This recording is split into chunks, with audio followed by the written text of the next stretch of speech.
Melissa, welcome to the show. Thank you so much for having me.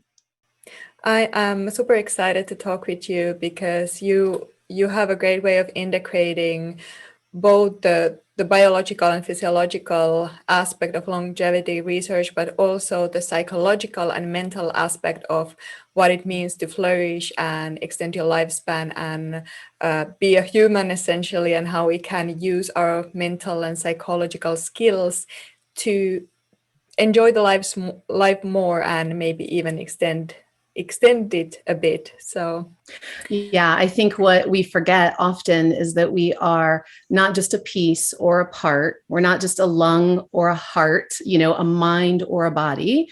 We are, and also all of it. And it's this one beautiful, integrated, complex system. And when we can have an appreciation to really go, wait, it's all of me, right? And so it becomes this integrated orchestra that actually can simplify how we approach, as well as giving us kind of back that personal empowerment to feel like, oh, I'm not a victim of circumstance and feeling like I don't know what's happening, that I have to be a doctor to figure out how to optimize my health. It's like, no, it's actually much simpler when we kind of zoom in to the cell and we zoom back out to the whole entire organism. So we'll have fun kind of connecting the mind, the body, the soul, for the lifespan, health span, and wellspan journey today. Yes, definitely. Can you specify or elaborate what you mean by lifespan and health span and wellspan? Yeah, no, great questions to kind of lay the foundation. So lifespan is literally just the amount of years that we live. So we have a life expectancy of how long we can live, but the lifespan is how long we do actually live. And currently globally, we're right around 79. It's a little different in different countries, but that's kind of the global average. And so we've seen literally over the last 100 years, a phenomenal increase in lifespan. So more and more people are living longer and longer. Health span is the quality, like how healthy are we during those years? So while we can see that we're living longer and longer, most people would say, but doc, we're not living better and better, right? There's this huge gap because we see disease, rising across the globe, and it's happening at younger and younger age points chronologically. So, literally 20, 30 years ago, we'd see a lot of classic signs and symptoms that we typically associate with aging happening in our 60s. But now we easily see those happening to many people, and they're getting a diagnosis in their 30s. And so health span is saying, okay, we are living longer. How can we understand how to live better so that we can compress what's called the morbidity window, the amount of years that we're sick? So can we compress that so we have fewer years that we're living with signs and symptoms, sickness, breakdown, or disease? And the answer is yes. And this is really kind of when we put it all together, that's the science of longevity. It's saying, how do we live as long as possible, as well as possible, realizing that we don't have to just have a slow march to the grave, but we can actually flourish and thrive. And longevity is a science that isn't for those that are 65 and older. It's a science that looks at the entirety of lifespan, because we literally begin aging the moment we're born.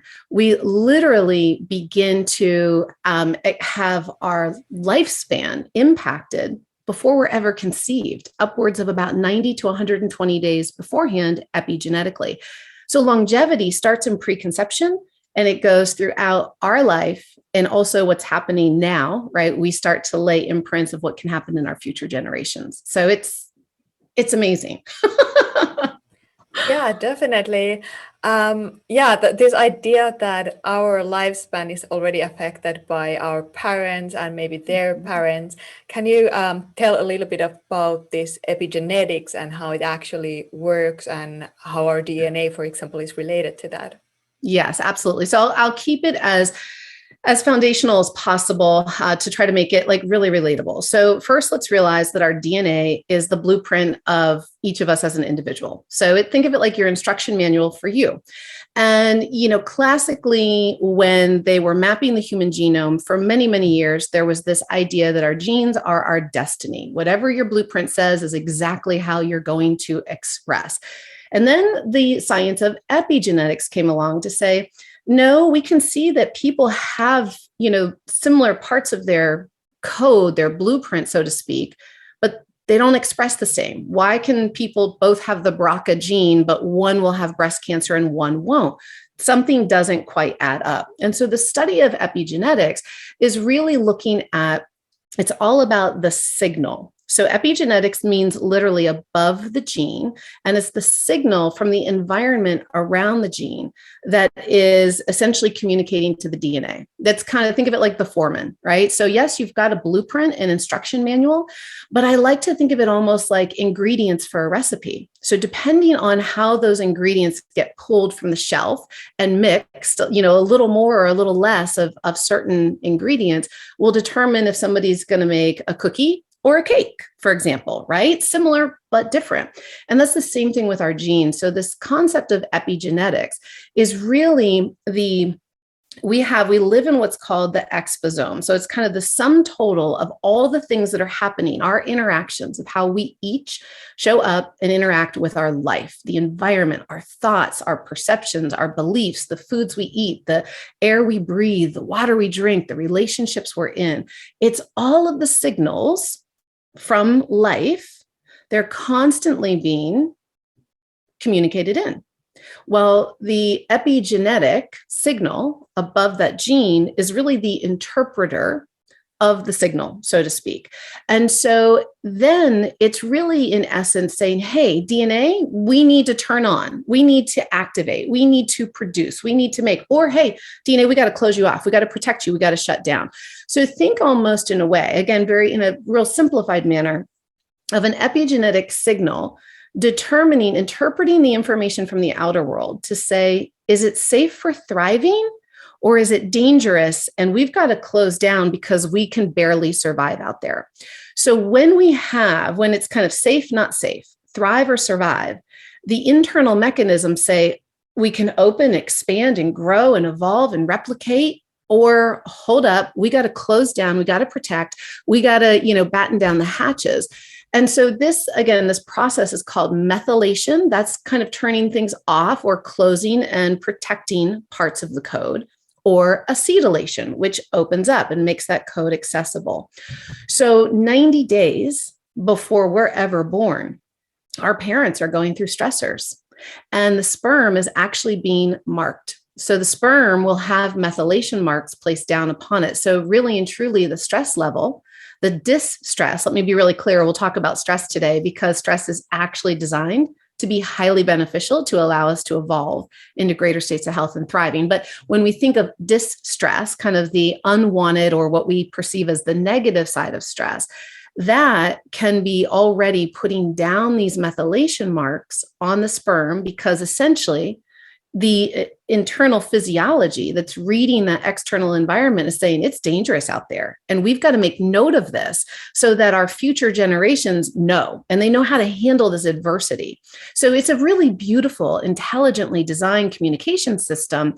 And here's the thing I want everybody to know. Epigenetics, think of it primarily as making notes with a pencil. So we are taking notes, and yes, we are closing down parts of that DNA, but we also have the ability to erase it, to clean it up, so to speak, and to open it back up and access that. So I really want everybody to know genetics and epigenetics, when we really think about kind of the blueprint of you, it's not a closed book. It's not the story's been written. It is what it is. You got it. Sucks to be you. It's not that at all. We are limitless pure potential. And our DNA is an intelligently designed molecule that the whole purpose is to continue to find new ways to evolve human life, to evolve forward and thrive. So by design, we don't want to just close down. We don't want to just survive and hang on for dear life and hide in the cave. We want to explore, we want to flourish, and we can do that. And we'll talk more about how. Yeah, that's super interesting. Just the fact that sort of we have more ownership of our health than we maybe initially are Yes. even realizing. And I get a lot of questions about, oh, I have the ApoE, the allele of Alzheimer's. Does this Yeah. mean that I get Alzheimer's? And I try to explain that no, actually not. Like, now is the chance that you can affect, and it's not your destiny. Genes are never that. And like, if you start stressing over the gene, you are like increasing your risk for that, actually. And Yeah. also that there are at least 7 other genes that are altering this risk of Alzheimer. But yeah, let's talk about this stress and how that this relates to epigenetics. Can we talk about the ApoE for just a minute? Because especially For if you get sure, asked yeah, that I love question a that. lot, because that's kind of one of those gene variants that has been widely publicized, right? So people have heard it, and there's various phenotypic expressions. And so there's one number, if you have an ApoE with a 4 in it, so it could be a 3-4, a 4-4, a 2-4. But if you've got the 4, the number 4 in that, then what that shows to correlate with is, okay, hey, this is somebody who doesn't do as well with saturated fat. If we have higher levels of saturated fat in the body, this could, based on other lifestyle factors and other stressors, this could increase the likelihood of that saturated fat, plaquing. So when we think of Alzheimer's, it's plaque, right? Amyloid plaque formations in the brain, as well as those tau formations. But it's not just a diet. So there's a couple of things I want everybody to know really quickly, and we'll definitely dive into stress because this is tied to it. Is that ApoE, first and foremost, even with a 4, actually is highly protective. There is a benefit to every single genetic expression.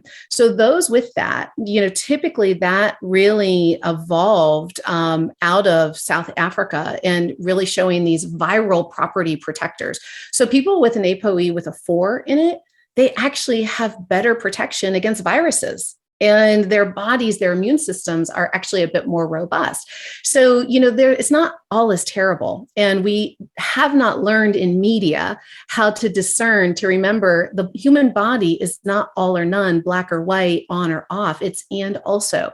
The body, our very essence, is life is homeostasis. Homeostasis is not a static state. It's about this modulation effect. So we are meant to be able to identify a demand, go respond to that demand, come back and rest and integrate the learning or the information from the action so that then the system has that new memory, and now it can literally create enhanced resilience and capacity, and in essence get stronger, right, and healthier. And so this mechanism, it's so fascinating. We are being invited, even in conversations like this, to realize even the things that maybe we thought were true, I invite everybody listening to become a curious, just a curious, just what do I want to say? A curious bystander of your own life. Who am I believing? Where did I hear this? Just because they said it's true, is that my truth? Like, does that mean is my body that limited that I have this one number on this one strand of DNA? And that means I'm going to get Alzheimer's? Absolutely not. Absolutely not. Now, if you're living a high stress life, if you're eating a lot of processed food, if you're not sleeping, if you're smoking, if you're in unhealthy relationships, if you're eating a diet high in saturated fat, are you going to have an increased likelihood of expressing Alzheimer's? You sure could, but it's not just the gene that does that. It's all the factors combining together to create this highly inflammatory state in the body. And it's that state, that highly inflammatory state, that increases the plaquing. And it's not just going to happen in the brain. It's going to be happening in the arteries as well. So I think this is just a beautiful thing to realize, like and also, genes are just information, they're ingredients. And what we know is that 75 to 90% of all disease is impacted by lifestyle. We know that 75 to 90% of what determines our longevity capacity is lifestyle driven. What does that really mean? It's not a gene that determines your destiny. It's your choices, how you choose to care for yourself, physically, mentally, emotionally, spiritually. It's all of those little micro moments that add up and create the sum total of your life and your ultimate expression of health and or breakdown and disease. I love that, what you just said, like all of it. I think it's super important that now we know that, hey, you can do things in your life to change, not even change your destiny, but just choose your destiny basically with what you've got in your genetics. And I think the first most important is this awareness. I think many people don't even know or realize that you can reverse things in your life. You can reverse disease risk. And especially there is that's actually an interesting population after a traumatic brain injury. There is this minor population, it's called actually miserable minority. And the idea is that you get the traumatic brain injury and you start stressing over having that brain injury, and thus you don't, at the recovery period, you don't use your brain that much, which actually bombards your recovery and makes it slower, makes your brain not recover that well. And I think this is also the idea, or like when we increase the awareness to people that, hey, it's actually good for you if you use your brain. It's actually, it makes you more resilient. That's how you reverse that thing. That's when people like start getting the light bulb and, okay, I can take control of this thing. And I think it's the similar idea with actually aging quite a lot, and then also with stress. Yeah. And stress experiences and traumas and stuff like that. Yes. Absolutely. And what you just said, it actually holds true to every facet of how we show up and express ourselves, which is our perception. So it's really, what do we believe to be true about something, a person, a place, a thing, an event? So in that example that you just gave, that group, the miserable minority, held a belief that I've had this traumatic brain injury and now I'm limited by this injury. And so there's now this idea that, well, that's what it is. I can't be more than that. And so then that literally drives their physiology of how it's responding to that healing window. Now, this holds true across anything. So there's so many bodies of research, whether we're looking through psychoneuroimmunology, we're looking through, neuroscience, we're looking through positive psychology, the field of psychology of possibility. There's these many different lanes that are looking at how does the brain, the psychology, and the neurology of what's happening with that psychology, how's that actually informing and influencing the body? Now, all communications are literally coming down all the way to that DNA as well, right? So again, is it safe for thriving? Can we go out and thrive, or is it like time of survival and we got to lock down?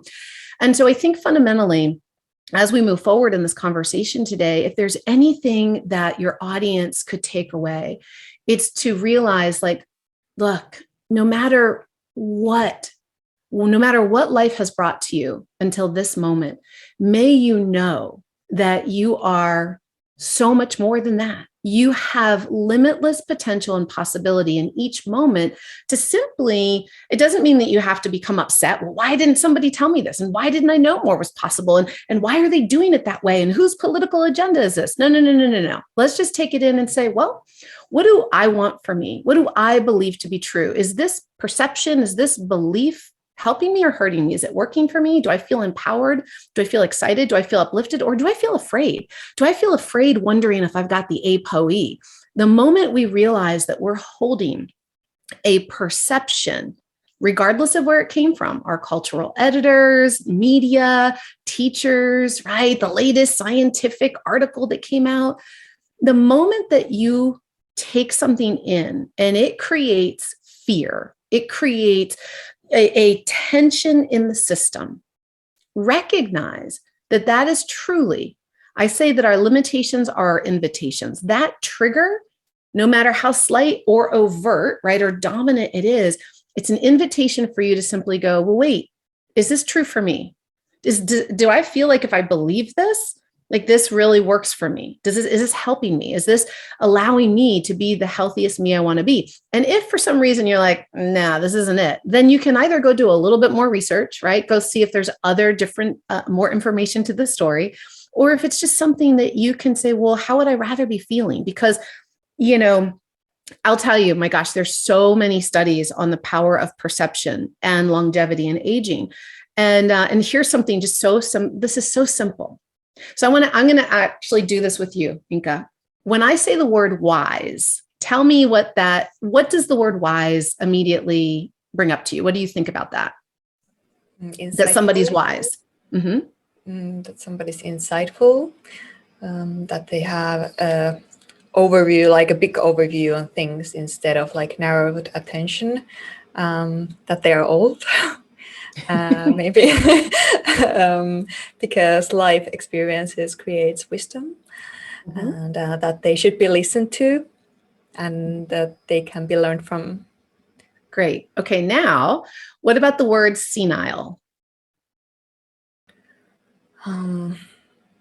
Maybe, I don't know, I got limited in my head, but that's probably not a good you're not going to have a wrong answer. I just want you to honestly answer it. So there's no trick here. So just what does the word, as you understand it, senile, bring up to you in your mindset? Again, old. And limited, maybe. Yeah. Okay. So even if we just go with those two words, old and limited, versus somebody who should be looked up to and revered and, life experience. So in one of the longevity studies out of Yale, they were looking at what's, really called a self stereotype. And so how do we perceive ourselves, right? So we're coming back to this idea of perception. So our perceptions can be about other things, or it can even be about ourselves. And this is just over a word. So we've all come to have an awareness of these two words. And when we think of these two words, they bring up images in our minds, right? They bring up ideas. And one we can say is a bit more limited, and the other is a bit more expansive, right? Like one feels kind of closed down and one feels a bit more opened up. Yes? Yes. So in this study, there was a direct correlation with increased lifespan in those that thought of themselves, perceived themselves to be wise, or were referred to by others as wise, versus those that thought of themselves as, I'm getting older, I'm going to go senile, thinking of themselves as senile. A 7.5-year life extension of those perceiving themselves as wise over those not. And there was no other difference. Like, it's not, they lived the way they lived. They smoked, they joked, they didn't work out like seem like all these kind of, they just lived a normal life of whatever it was. And just that one perception over one word. Now think about that for a moment. What are the words that we take in every day to our mind? What is the information that we're constantly consuming? Because what you consume consumes you. So the things that we're taking in are literally either, the quality of the information coming in is literally having an impact on our physiology. It's helping to support a more thriving, healthy, vibrant state for those cells to be bathed in, or it's not. And oh my God, I love this. Can I actually tell another study that I just remembered in the same topic? I don't remember the details, the little details of the study, but I do remember it's been repeated many times, and the effect is pretty robust. So basically, you divide people to two groups, and the other group, which are these are young college students. So you give them to read a word list of 20 words, which are either related to old age, and the other group gets young age words. And they are told something like, okay, it's a memory test, so you need to memorize these words. And after you've read the words, you walk into an aisle to hand the paper to a person or something like that. And those who just read the words related to old age, they will walk slower. Yes. I love that. That's an example of priming.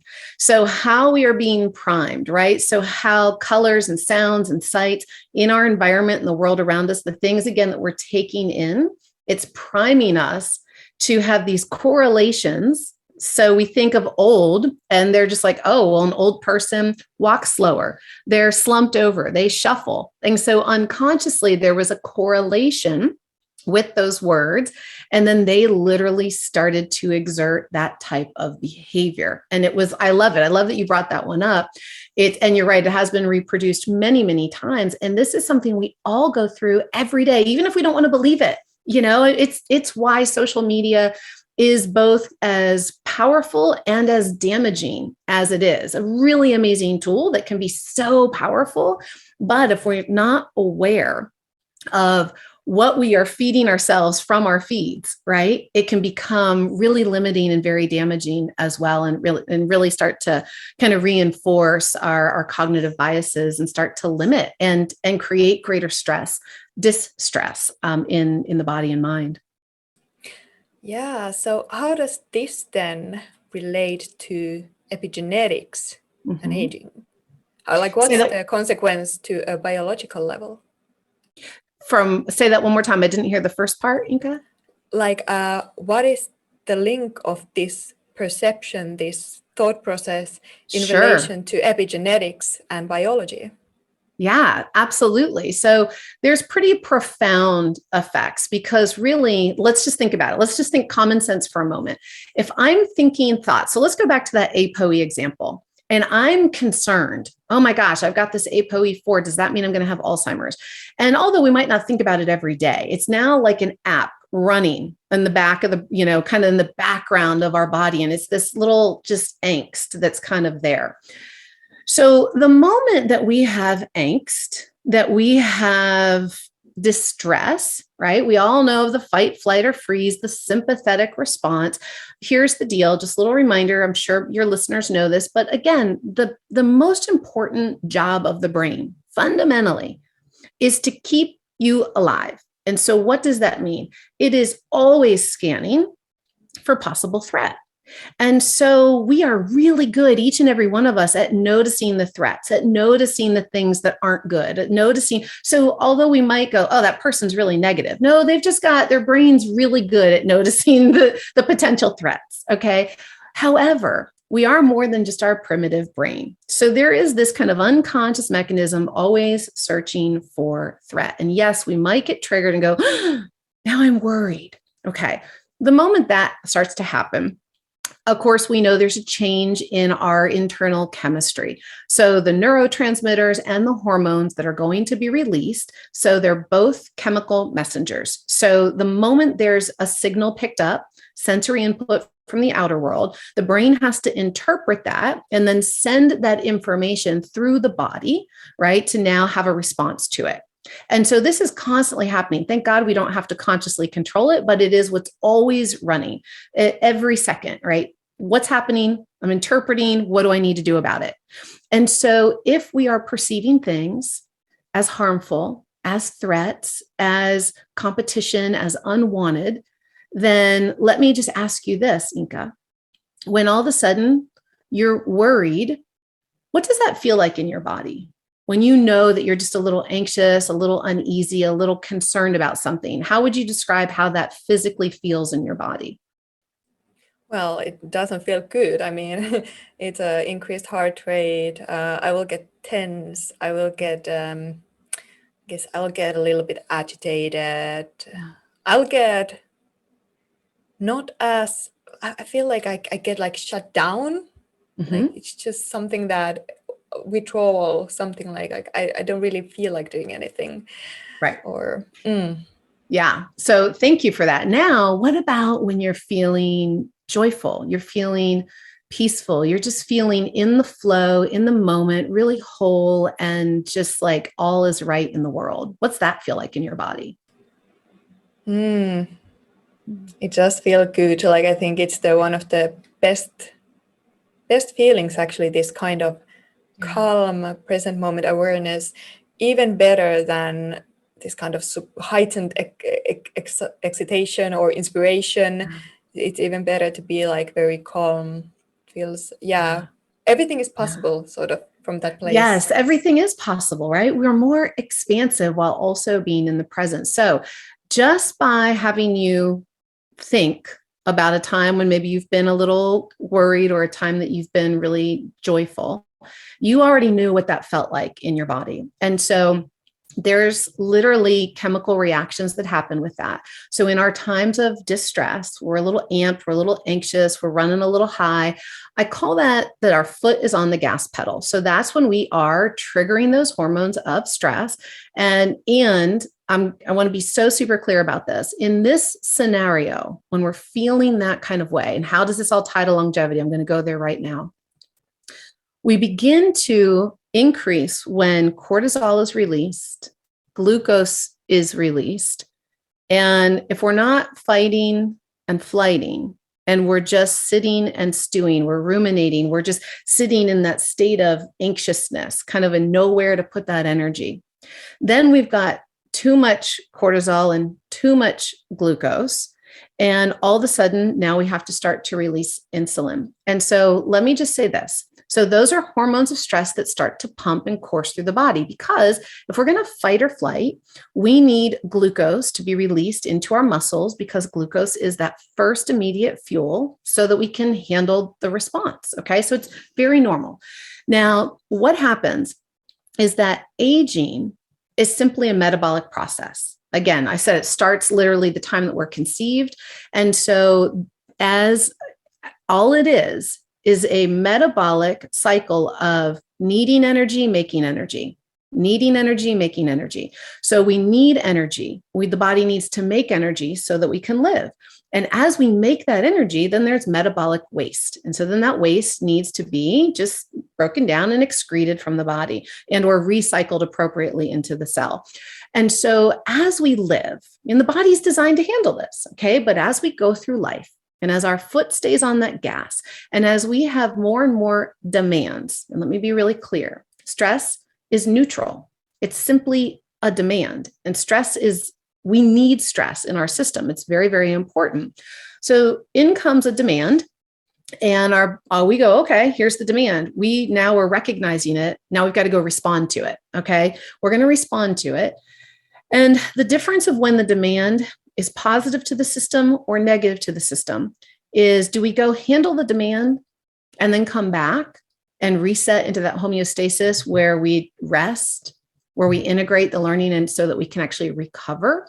Or do we just keep the foot on the gas? Did we pump the brake to rest, or do we just keep the foot on the gas? Now, the longer we go through life, the more and more demands that come into our existence, whether it's demands for our time with relationships, with family, with spouses, with kids, with work, with social media, with running our businesses, like all of a sudden, or physical demands that we're placing on ourselves. We want to go exercise. We want to go, do some big competition. We want to, whatever it is, we need to heal. We've been injured. We need energy in the system. These demands keep coming, and let's just call them demands for energy. Okay, because anything that we do requires energy to meet the demand. So they're all demands for energy. And what begins to happen is the more and more they're here, we have a backup with removing the waste. We have more and more breakdown. More and more demands require more and more production of energy, as well as the cleaning up of the waste. And every time we have a demand for energy, the DNA is being signaled, because the DNA has all the ingredients of what's needed to make the energy that's being required in that moment. And so every time that DNA gets a little knock at the door and it goes into activating and replicating, it breaks. And then it needs to be repaired. If it doesn't get repaired, then it can't replicate properly. So while there are what are called 9 hallmarks of aging, there's one unified theory of aging, which really says, hey, there's a lot of ways that this metabolic process, this demand for energy over time, the longer we go through life, the more demands on the system, we start to have a lack of ability to clean up the waste and keep really meeting the demands for energy. So think of it like all of a sudden, you're at work, and they just let go of a lot of people, and you have to take on more and more people's jobs and responsibilities, but you're just one person and you can't keep up with it all. That's kind of what the aging process really is like. Like there's more and more demands required of the system, but we just don't have everything that we need to really stay on top of it all. So things start to pile up. Kind of all that cellular waste and debris starts to pile up. Things start to break down, and we don't have time to go really fix them properly. So we're just muddling along. And the longer this goes on, we go from breakdown to dysfunction into full-blown disease. Now, what the unified theory of aging says is saying, wait a minute, all of these hallmarks, all of these processes, all of these required, moments of demands for energy throughout the course of our life, it's all just really coming down to one singular expression, which has been termed inflammaging. We've probably all heard the term inflammation. But regardless of where the breakdown's happening, kind of the byproduct is this inflammatory, chaotic response that's just not getting cleaned up. And when we have more of this just chaos, is the easiest way to think about it. Now we can't really access the DNA the proper way. We can't get to that information. We can't get to that code. And what we can get to isn't really being replicated properly. And so now we come back to epigenetics. The more and more chaos that starts to unfold in our system, the more demands over time, the longer the foot's on the gas, the less time we take to rest and recover, to increase our resilience and our capacity, the faster we biologically break our system down. Chronologically, our number, how many years we are alive is how many years. We're talking biological aging. So the system is now it's speeding up. So you might be, I am 50, but my cells, if I'm living this kind of lifestyle and I'm aging at an accelerated rate, my cells could be 60 versus we've all seen people like Jennifer Lopez. She's 52. But she looks like she's 32. Her cellular health, her biological age is probably 32, right? Like probably very clearly 32.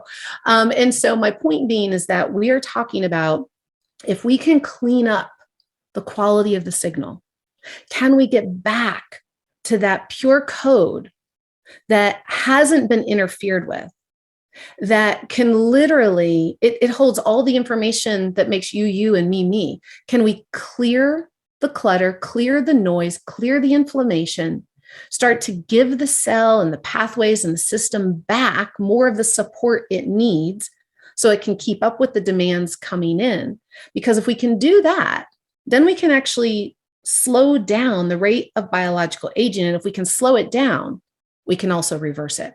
And this is the whole science of longevity, saying what causes biological aging to accelerate, and if and how can we slow down and reverse that process. And so we know metabolically we speed it up, and stress is a huge driver of it.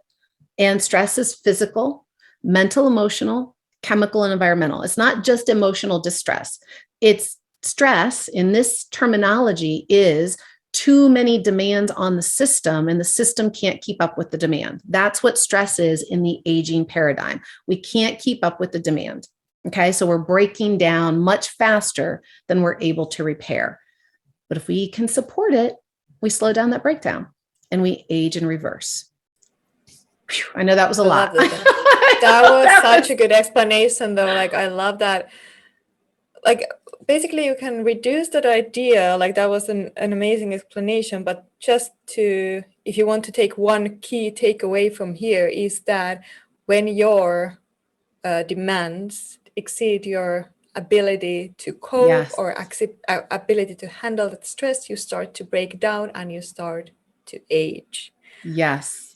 So what are then some of the ways that we can do to support or decrease that negative stress? And I do want to talk about the positive stress as well, because that's, yes, a very important concept to talk about as well. Yeah. But let's go first, like, what would you think are the most important ways to slow down aging by managing stress? Yes, I love this is my favorite thing. You guys, I could talk about it all day long. This is so much of what we teach about at the Human Longevity Institute. We certify coaches and practitioners around the globe, and this is what I love. So, and I know that you want to go there first, but let me just say this really quickly. What makes a positive stress versus a negative stress? The very first thing that differentiates the two is back up to our mind. It's our perception. So are we already perceiving that this is something we're looking forward to? We're eager, we're anticipatory.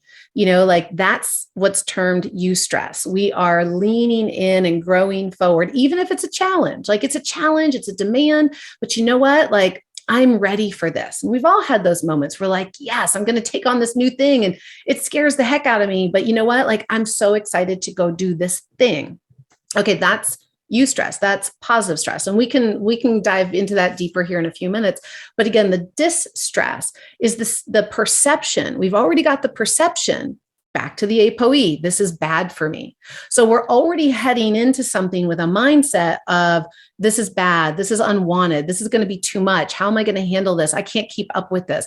So please hear me, everybody, that realize what you are thinking and saying to yourself about any person, place, or situation is already going to determine how your body is interpreting that demand.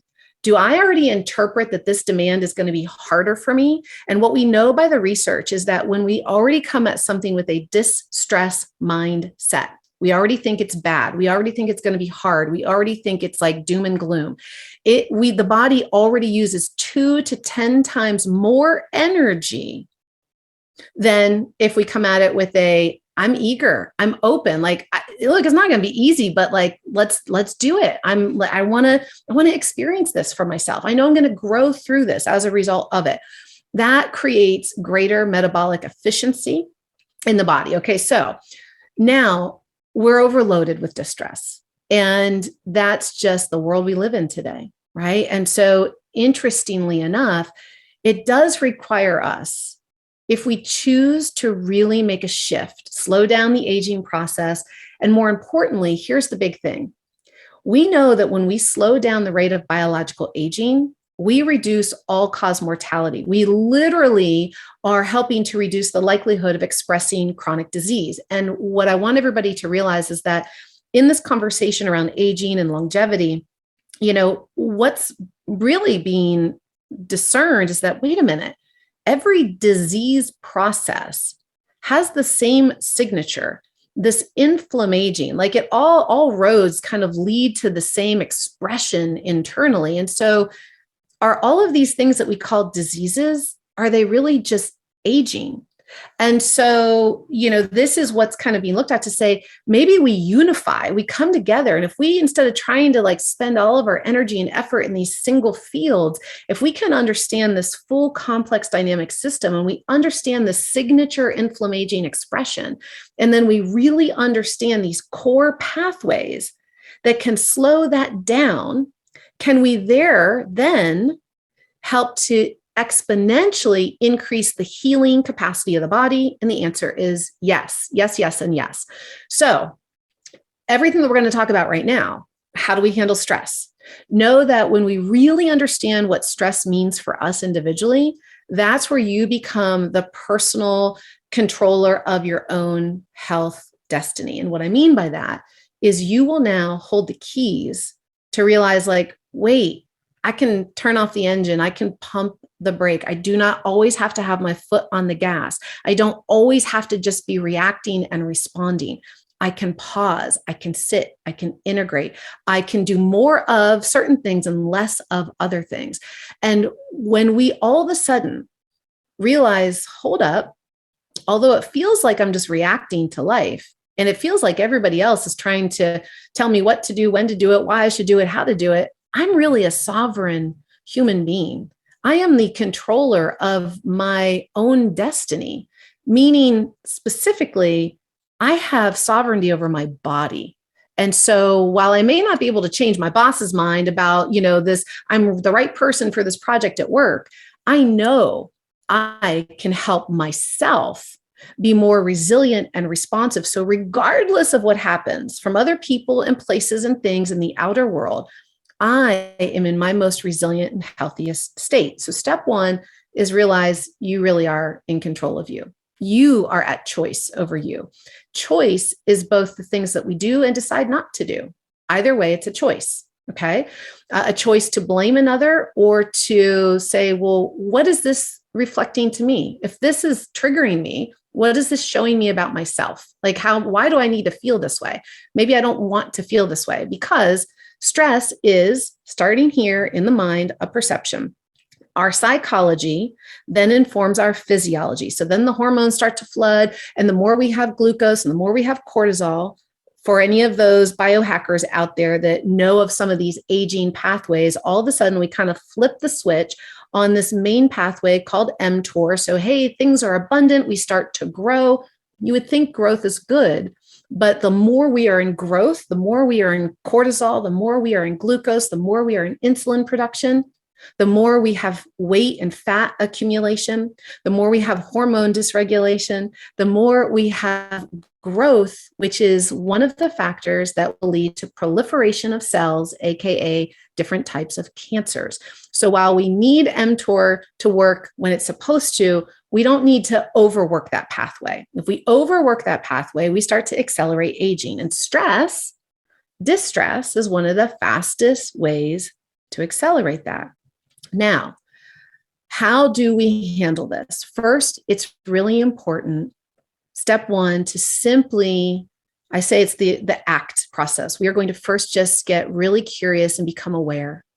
Awareness is truly step one. You have to, and you might be like, oh God, Melissa, of course, come on, but hear me out.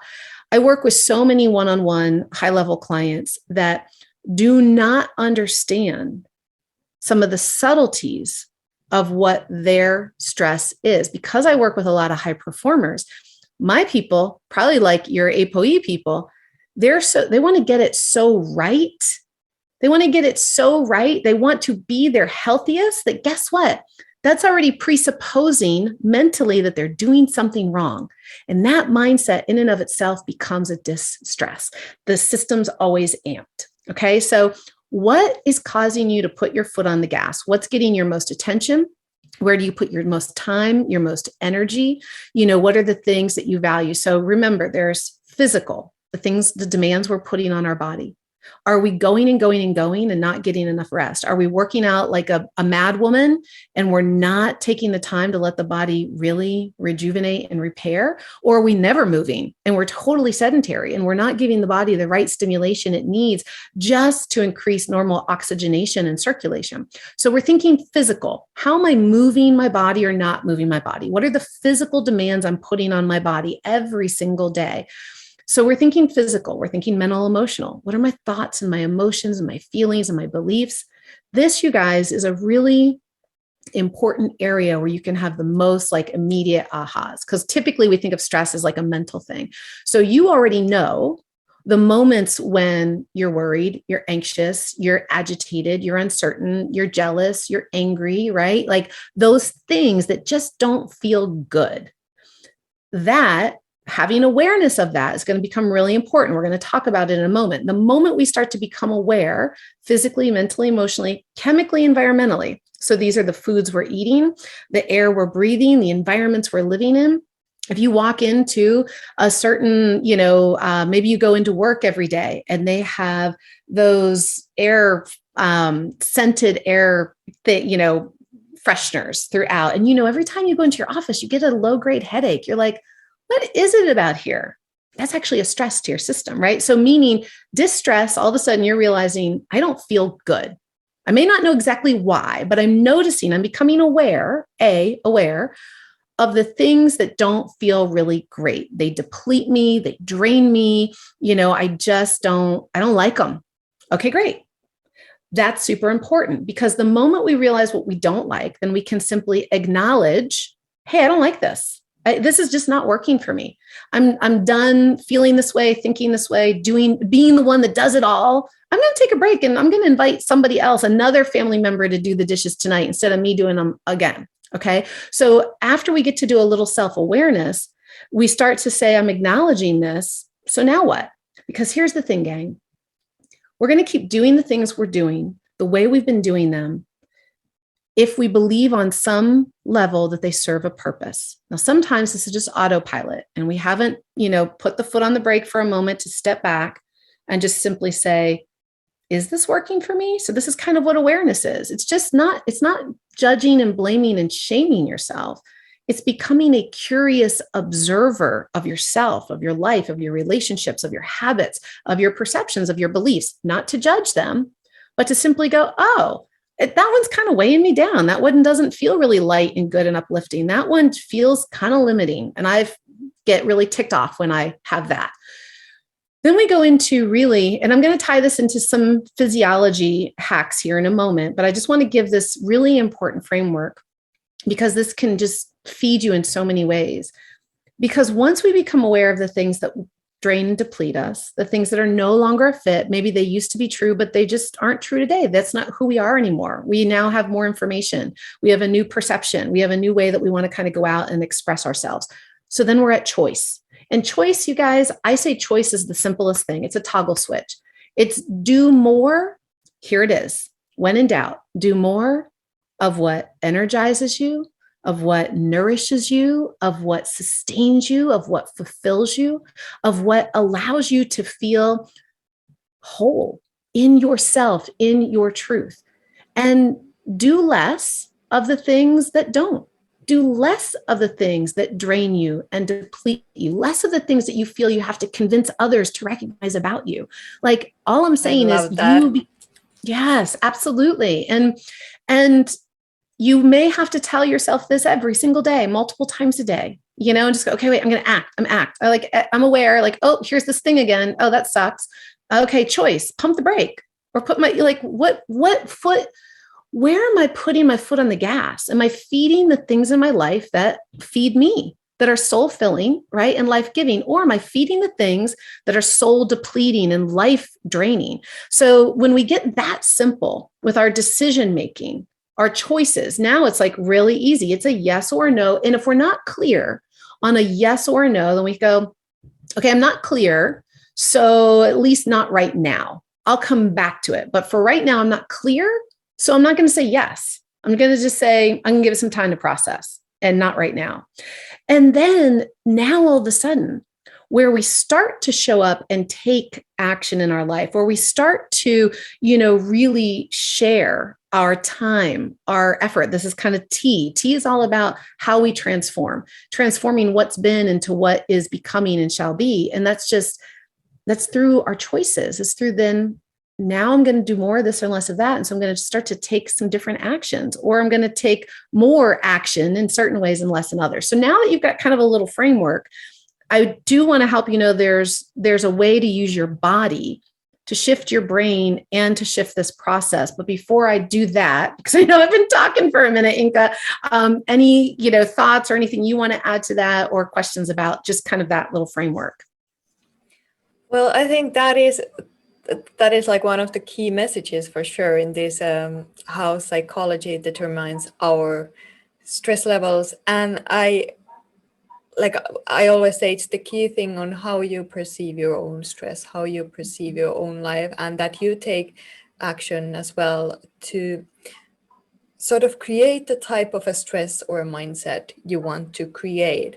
So it's not only that you are all the time reacting to what's happening outside, but also you are creating. So in the morning I can go and do these things, and I'm creating these kind of stressors, positive or negative.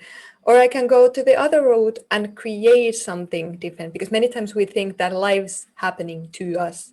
Right. That's not the complete truth, but we are also creating our lives. So yeah, I loved everything you said, and just wanted to add that little nugget there. But yeah, definitely go into what you were saying. Yeah. And so again, I appreciate you saying that, because, step one from what do we do about all this stress? We do have the opportunity, as you guys have been hearing throughout this conversation, is to check in with our mind. So that awareness is really self first, awareness of, what am I believing about this? How am I perceiving this? Am I already perceiving this as it's hard, it's bad, it's challenging, I don't like it? Or And if so, then kind of step one is just going, all right, super easy first. If I'm perceiving something as bad, what if, and that's always the question, well, what if it weren't bad? What if it didn't suck? What if it wasn't exhausting? And then you go, well, then maybe it would be okay. All right, let's keep it like super basic today. Oh, okay.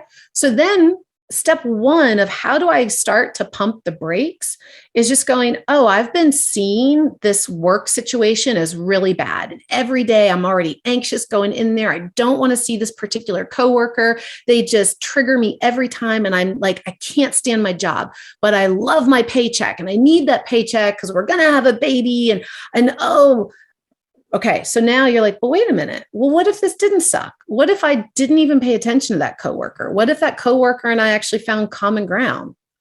Oh, well, then I would just I wouldn't be focused on that at all. I would just like, So now you just for a moment played the what if game and you gave yourself a glimpse. I'm not saying that all of a sudden changes everything, but when we change the way we look at things, as Wayne Dyer used to say, the things we look at change. So you're just going to give your brain an opportunity to say, there could be a different way. And then you can be at choice to go, well, today I'm just going to set my intention that work doesn't suck, that my coworker doesn't suck, that everything's okay. Now, look, gang, I didn't just take you. You're right. And we didn't just go to unicorn and rainbows, right? So I'm not saying try to fake it until you make it and try to make it great and try to convince yourself it's something that it's not. Your brain is much smarter than that. So please, it's not about powerful, positive affirmations to try to trick yourself into thinking it's something different than it is. Acknowledge it sucks. And then you go, well, what if it didn't suck? And now that opens up a new lane of thinking in your brain. Okay, so that's step one. Go ahead. You've got something with that, Inka. I just one of the most powerful ideas, I guess, that I've got in the same context was when I was doing a meditation. It was just a basic loving kindness meditation, but there was a good narrative in that one, and they said, like, in loving kindness meditation, you also think about the people that you have some disagreement with or conflict with, or you disagree in their, political views, whatever, they make you distressed somehow. And the narrator in that tape said, think about this. You are forgiving that person of whatever they do, not necessarily because what they do are right or justified, but because you deserve peace. Yeah. Because you are hurting yourself all the time and your genome, if you stay in anger and frustration and distress. And that, just like that simple idea was like, I was thinking like, yeah, exactly. I mean, I deserve to be in peace. I don't have to be bothered by the other people's actions, even though I wouldn't act the same, or even 100%. I literally had this conversation with my son the other day, and I'm just like, we must all remember that really and truly, when we are agitated, we don't like somebody, we feel offended by how they're showing up in the world, and we feel right to do so. And that's, whatever it is, all of a sudden, that doesn't impact them even a little bit.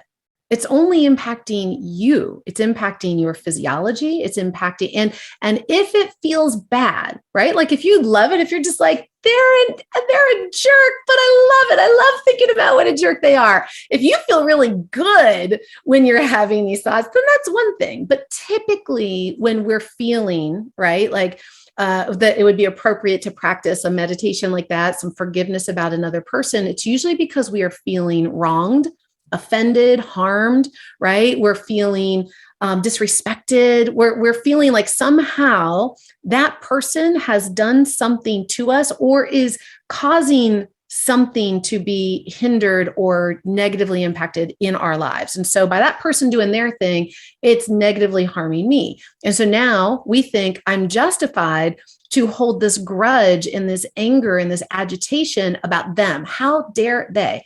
And trust me, I can sit here and say this, like I practice what I preach, and it is not always easy. So I'm going to tell you guys that. And however, it is the most life-giving and liberating thing when you truly can say, okay, but wait a minute, me sitting here holding all of this about that person does nothing to them and everything to me. And then you just get to say to yourself, and it's much like you said, Inka, do I deserve to feel this way? Do I want to feel this way? Is it important for me to feel this anger and righteousness and disappointment and frustration? And usually the answer is no, like we don't want to feel that way, right? And you're like, well, how would I rather be feeling? And I want to feel appreciated. I want to feel loved. I want to feel respected. I want to feel understood. Those are some of the things that'll usually come up when we kind of self-process, And so just like you said, wait a minute, I deserve to be appreciated. I deserve to feel good. I deserve to have peace. Yes, you do. And I think that important thing here is to remember that we can apply this to basically everything or anything. It's not only like it's just the gist of the meditation of the type that you think about different people, and you also think about your loved ones in the meditation. One part is to think about the conflict people, but it's like instead of thinking how dare they do that to me, like how dare to I do this to me, to myself. And no matter if it's a person or another or just a situation, I don't know, it rains, you're like, oh great, it started raining, why is this happening to me? And you're like, no, why am I happening to me? Why am I getting frustrated? Like I can stay happy, it's fine, like, and now I'm taking the ownership and the control of my own response to that situation. And I love it. I'm so glad you said that. So what I want to just invite everybody to recognize in those moments of, oh, why is this rain? Why is this person? Why is this traffic? Why, right? Why this person, I don't even know, putting a comment on a social media post. It's just going, wait, I love how you said, why am I doing this to me? So recognize those moments of disruption, wherever they show up, however they show up. They're really a gift. They truly are a gift where your true self, your authentic, your most powerful divine you is saying, wait a minute, you're out of alignment with your truth. You know that your true nature is pure love, pure expansion, pure possibility, pure joy, pure openness. And right now you're closed. And it's okay. You're allowed to be closed. You're allowed to feel any way you want. And there's no judgment to that. But we're giving you the gift of this moment, this gift of awareness to recognize the discomfort so that you can simply choose, do I want to keep feeling uncomfortable? Why am I choosing this for myself? How would I rather be feeling? Okay. So because I have a feeling you and I could spend an entire day like lovingly talking about this because it's clearly something we're both so passionate about, but I want to move people into the next part. So first realize that your psychology, your perceptions, your beliefs, your awareness, they inform your physiology. So back to health. I want to be my best self. I want to be my healthiest me, live as long as possible, as well as possible, free from sickness and disease, just really feeling good in my skin and my body and my mind. Great. Then we want to slow down the rate of aging. The more distressed, the more that we are feeling that tension, that angst, that anxiety, those frustrating moments. That's just a moment for you to go, oh, these are the things that are accelerating the rate of that metabolic process. So they could be adding to that rate of aging in my body. Oh, let me pump the brakes. So step one, psychology, physiology. Can I play the what if game? Can I, look at it differently, consider it differently, and simply just observe it? It don't mean you have to change it. And I want to simply say this as we get ready to move into the how we need to use the physiology to change the psychology. The last thing I want you to know is often we think we have to change. We have to change a behavior. We have to change a response. The only change that we are being invited to make is a change of the meaning we're giving something. And that's it. So when we play the what if game, right? Like, why the rain? Or like, wait, why am I doing this to me? What if I really just remembered how much I used to love jumping in the puddles when I was a little kid and how fun that was and how much I loved the rain? Oh my gosh, let me put the rain on my face right now and feel like a kid again. Oh, that was awesome. So we realize that it's not about, we have to do all this change work and go change behaviors and change what we eat and change how we, think. We just have to realize we're being invited to change the meaning that we've been giving to something. Okay. And that's just that. Well, what if I thought about it differently? What if I understood it differently? What if I did more? What if I did less? So now here's the deal. When we've gone through trauma, and at this stage, we've all lived through trauma, especially globally. So there's big T traumas, like the big bad stuff, and there's the little t, the constant accumulation of life's demands every day, day in and day out, stacking, stacking, stacking, the lack, the not enoughness, the fear of, like, oh, I'm going to be found out that I'm an imposter syndrome, all those types of things. So big traumas and little traumas, they all stack in the system at different rates and speed, but they stack and they lodge. And so when that's been happening, and we don't even consciously know that parts of our system are just in lockdown.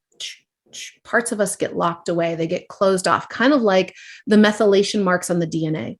It's a self-protective mechanism, right? So I've got to conserve energy because I need a lot of energy for these other demands, but this is constantly running and I've got to stay in high alert, high protection. So there does become a time, depending on our history, that just thinking doesn't quite move the needle enough. So what I say is when you can't think your way out of stress, right? Like, oh, great, Melissa, just changed my perception. Yeah, I'm going to think a happy thought. Well, you don't know my story. You're right. I don't know your story. And so what I tell people is we need to understand that our bodies, when we cannot just use our mind to change our state, then we want to use our body. And the science is very robust when we look at what's called the autonomic nervous system. And this is the system that really regulates the fight or flight, that foot always on the gas, that distress, the accumulation of demands over time. So the more that our foot is on the gas, the sympathetic system's on, right? We've got the cortisol, we got the glucose, we got the insulin, we're increasing mTOR, we're increasing the rate of aging, we're accelerating the inflammatory process, and we're hindering processes that are called things like autophagy. We have an increase in these things called senescent cells. We have just chaos and things aren't breaking down, and we're not getting enough of what we are taking into the cell. So the longer the foot's on the gas, the body keeps working harder and harder and harder, and getting less and less and less for all the energy and effort that we're putting in, okay? So the autonomic nervous system is saying, do we need to be in fight and flight, or can we pump the brakes and come over here into the parasympathetic, rest, digest, and connect? And there's a big kind of highway system between the brain and the body and the organs called the vagus nerve. It's not just one single nerve. It literally kind of branches into all these different beautiful areas. And it's this amazing highway system that's kind of relaying the circuitry of, is it safe to thrive or do we need to survive? Is the foot on the gas or can we rest? So when we've had trauma, we cannot consciously always rest because the system's revving high. The foot is on the gas, even if we're not going anywhere. So we need to now override that by activating the parasympathetic system. And we do that because when we do, that makes the vagus nerve shift off of sympathetic over to parasympathetic. This is how we pump that brake. And what I want everybody knowing is that you don't have to go, while there's a lot of beautiful research on the power of meditation, if you've got 20, 30, 60 minutes to go meditate, great. A lot of people don't, or they just don't feel comfortable and meditation actually becomes a stress for them. So what I want you to think about are looking for micro moments throughout your day. And we want to start to stack these little micro moments where we pump the brake. So how do we do it? So there's many ways to activate the vagus nerve. I'm going to give you a couple of quick ones and we'll do some of these together. So one of my favorite ways is to actually laugh. So like when we just laugh, go listen to some bad jokes, like put something funny on your way to work. If you're going to go into a negative environment, put something on that helps you to laugh. Laughing. Well, that might seem a little difficult. So let's go easier. Humming. So just hum at work, at home, just hum, hum, hum. Singing, chanting. That's why prayer and meditation, one of the aspects of it is the chanting. Om, om. That's activating the vagus nerve. But even more simplified, than chanting and singing and humming and gargling. So if you ever gargle water, you want a little anti-inflammatory immune boosting thing, add a little bit of baking soda to it, dissolve it. So you're going to get some nice antiviral, antibacterial properties. You can just gargle with that. So that is a way to activate the vagus nerve, but you can't really do that in a board meeting, right? You can't really do that when you're driving, cross country on a family trip and the kids are driving you crazy. So now, guess what? You can breathe. The rate at which we breathe regulates this beautiful system of ours. And there is a coherence pattern that starts to bring in the frequency of the brain waves, that brings in the frequency of the earth, that literally correlates with a lower heart rate, a higher HRV. We want higher HRV. That helps us with recovery, but it starts to kind of shift us out of that overactive foot on the gas, sympathetic, into parasympathetic. We're coming down into a place where it's safe to rest and connect. And specifically, there's a lot of different breathing exercises, but at the most basic level, you want to see if you can bring your breath to a 6 to 10 breath cycle per minute. And we just start very simply, in and out through the nose. We want to do our best not to breathe out through our mouths. So nose breathing only, say bye-bye to mouth breathing. From in and out through the nose, we become aware to just simply say, can I start to breathe a little lower and slower? And by lower and slower, I mean lower into the lungs. And how do we get more oxygen into the lungs? We allow that diaphragm to release down. So think of your lungs like balloons. And when we inhale, we really want to get the most expansion, not just up at the tippy top, because many of us today are only breathing in the top 1/3 of our lungs because we're seated, we're compressed, we're breathing very fast and shallow. Many people around the globe are walking around doing what's called anxiety breathing. They're breathing at 14 to 16 to 20 breaths per minute, and their cells are not getting proper oxygenation. That's one of the foundational reasons that we're accelerating our rate of aging, that we're breaking down, that we're not making the right ATP. Oxygen is, think about it. You can go days without eating or drinking, weeks really, but you can only go minutes without breathing before you would no longer be alive. Oxygen is the most essential nutrient, followed by light into the body. And hence why breathing is such a powerful way to modulate the system. So we start to slow down, we go low and slow and in and out through the nose, seeing if we can just simply breathe at about 6 breaths per minute. Now, if we want to stack on some beautiful science and research, because what the research shows is that we can get around that 6 breath per minute mark, we are activating this coherence between the brain and the heart.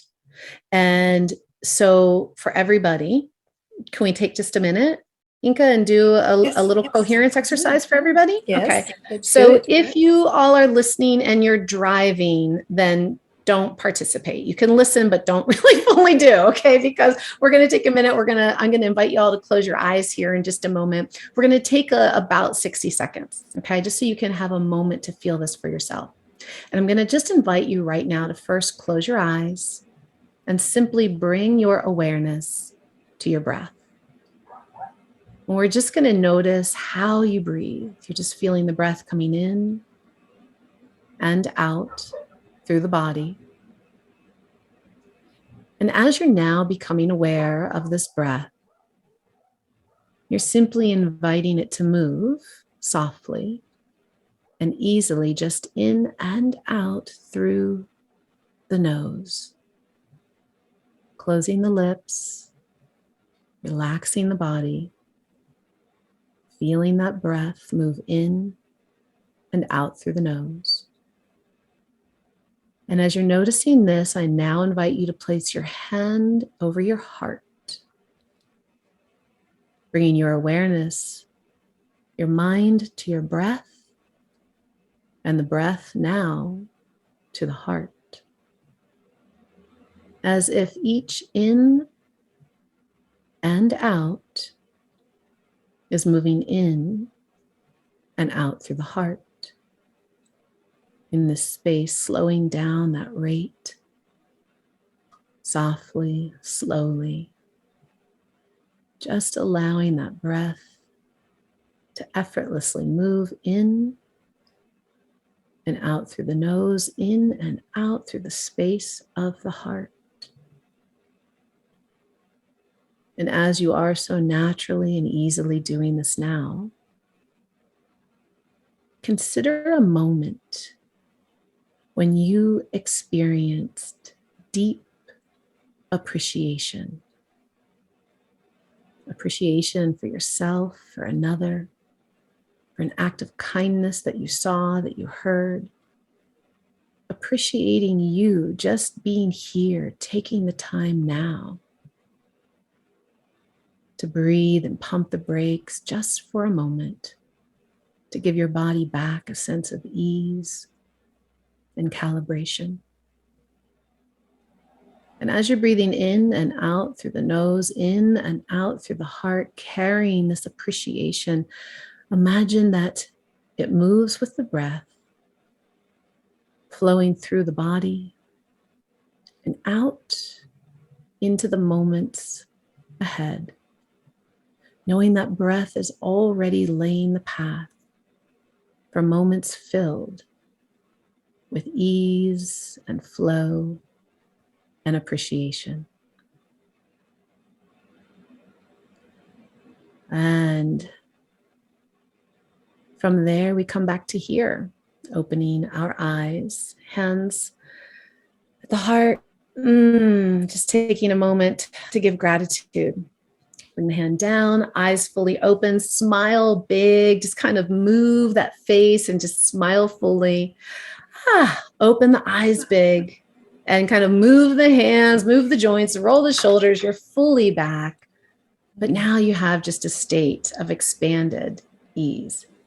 So we can get really beautiful and do some coherence. We can do deep meditation, right? But simply just slowing our breath down whenever we're at a stop sign or we're doing dishes or brushing our teeth. We take those little micro moments and we start to activate that parasympathetic system. And every time we do, we start to slow down the accumulation that speeds up the aging process.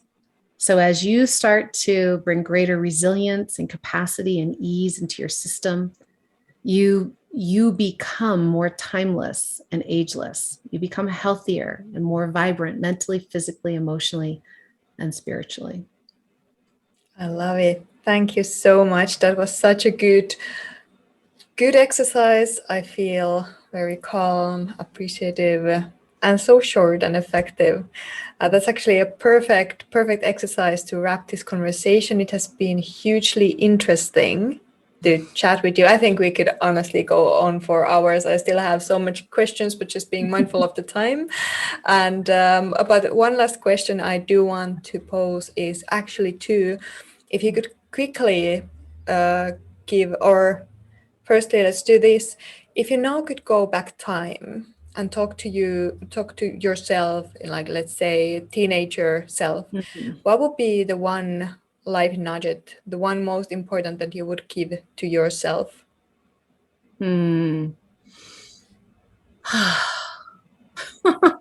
Just the one.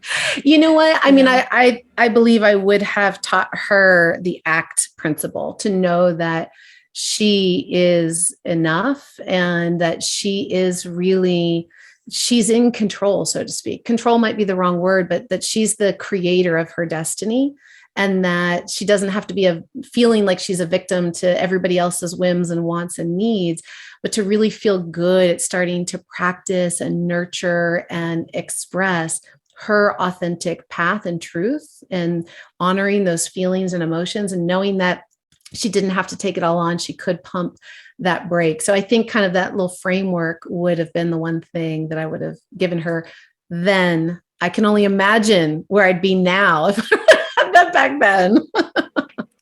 Yeah, that's perfect. Thank you. And then can you please guide us forward to find you online out there when people want to learn more? I'm sure many have a lot of questions and they want to learn more about what you do and your courses and everything. So where can we find you? Thank you. I know there's so much to the science of longevity, you guys, that we didn't even scratch the surface. Thank you. This has been a fantastic conversation today. My main website is Doc Melissa, just docmelissa.com. My other site for the Institute is humanlongevity.institute.com. So but just Human Longevity Institute. But you can find everything through Doc Melissa. I think that's kind of the easiest. It's the shortest little URL, and you can get all sorts of great tools and resources there to support you along your path to continue to slow down that rate of biological aging and really thrive by design at every age throughout your life. Hey, just wanted to say thank you for listening to the Mind and Psychology podcast today. If you liked this episode, please leave a 5-star review on iTunes and Spotify because it helps other people to find it too. And it also makes me happy to hear from you. You can also subscribe to YouTube or Spotify so you'll hear from new episodes fast. See you next week at the same place. Have a great week.